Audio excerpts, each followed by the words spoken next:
Welcome, friends, to the thenewcamera.com channel. Today, we're going to talk about Canon's upcoming cameras. One important thing I want to make clear right at the start. The models we are discussing here are a confirmed set of models. We're not talking about rumors or possibilities. These are actual models that Canon has already registered with the Wireless Certification Agency. We now have a clear indication that these cameras are coming in 2026.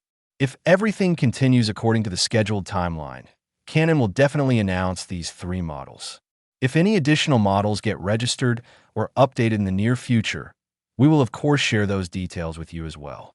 First, let's talk about the two early models that Canon registered at the beginning of the year, specifically in April. I'll put some details on the screen. These two early models were registered with a Wi-Fi 4 module. Just to explain quickly, Wi-Fi 4 is the module that Canon usually puts in its entry-level cameras.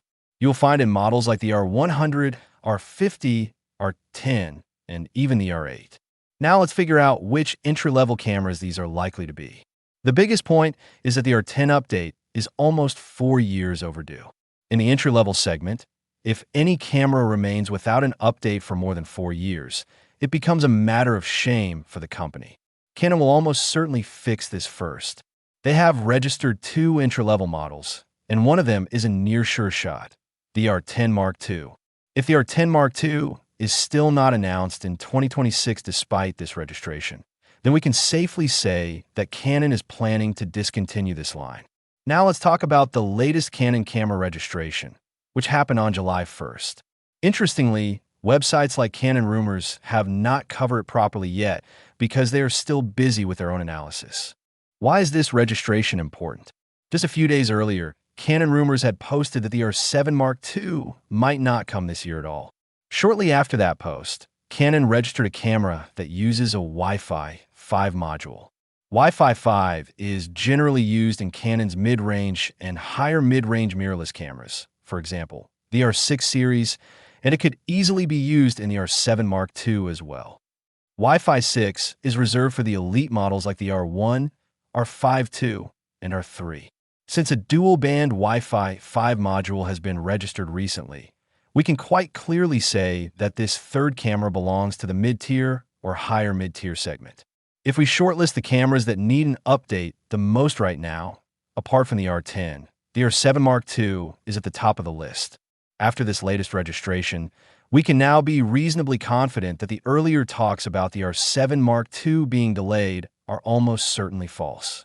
There's a good chance we will see the R7 Mark II announced sometime in 2026. So this is the latest update on Canon's upcoming cameras. We are 100% confirmed that Canon will announce at least 3 new models in 2026. 1 entry-level camera, 1 mid-tier to higher mid-tier camera, and possibly 1 compact camera. That was the Canon update. If you want, I can also give a quick update on Nikon. Nikon is currently working on a high-end APS-C camera. The name is still being debated. It could be something like Z500 or Z90, but serious development is definitely happening on a higher-end APS-C body.